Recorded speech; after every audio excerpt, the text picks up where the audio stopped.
ই driving licence, এটা কেন বলতেছি যে এটাই ড্রাইভিং, ই ড্রাইভিং নাম দিচ্ছি কিন্তু এটাই ড্রাইভিং লাইসেন্স। সেটা হলো যে আজকে মানে গ্রাহক যেদিন পরীক্ষা পাস করবে তখনই তিনি হকদার ড্রাইভিং লাইসেন্স পাওয়ার। তো যেদিন পরীক্ষা দিচ্ছেন আমরা একই দিন বায়োমেট্রিক্স নিয়ে ওই দিন পরীক্ষা রেজাল্টও দিয়ে দিচ্ছি এবং আপনার মোবাইলে মেসেজ যাচ্ছে আপনি পরীক্ষা পাস করেছেন।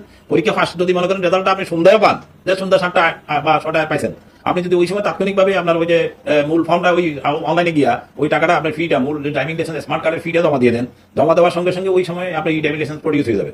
ই ড্রাইভিং লাইসেন্স প্রডিউস হয়ে যাবে মানে ওই দিনই আপনি লাইসেন্স পেয়ে গেছেন, আর আপনাকে হার্ড কপি নেওয়ার দরকার না, এটাই লাইসেন্স, বাংলাদেশের সর্বত্র এটা প্রযোজ্য। তো সুতরাং এখন এই যে যেটা স্মার্ট কার্ড, এটা ওই যে 7 থেকে 15 দিন এটা ডাক বিভাগ তার ঠিকানা পৌঁছাবে, ওইটা কিন্তু এখন ম্যাটার করতেছে না। আপনার ড্রাইভিং লাইসেন্স কিন্তু ওই দিনই পেয়ে গেছেন, কিন্তু এটা মোবাইলে প্রদর্শন করে আপনি ড্রাইভিং লাইসেন্সটা ব্যবহার করতে পারতেছেন। এটা এর থেকে মানে আর মানে স্মার্ট বাংলাদেশ আর কি চাইবেন।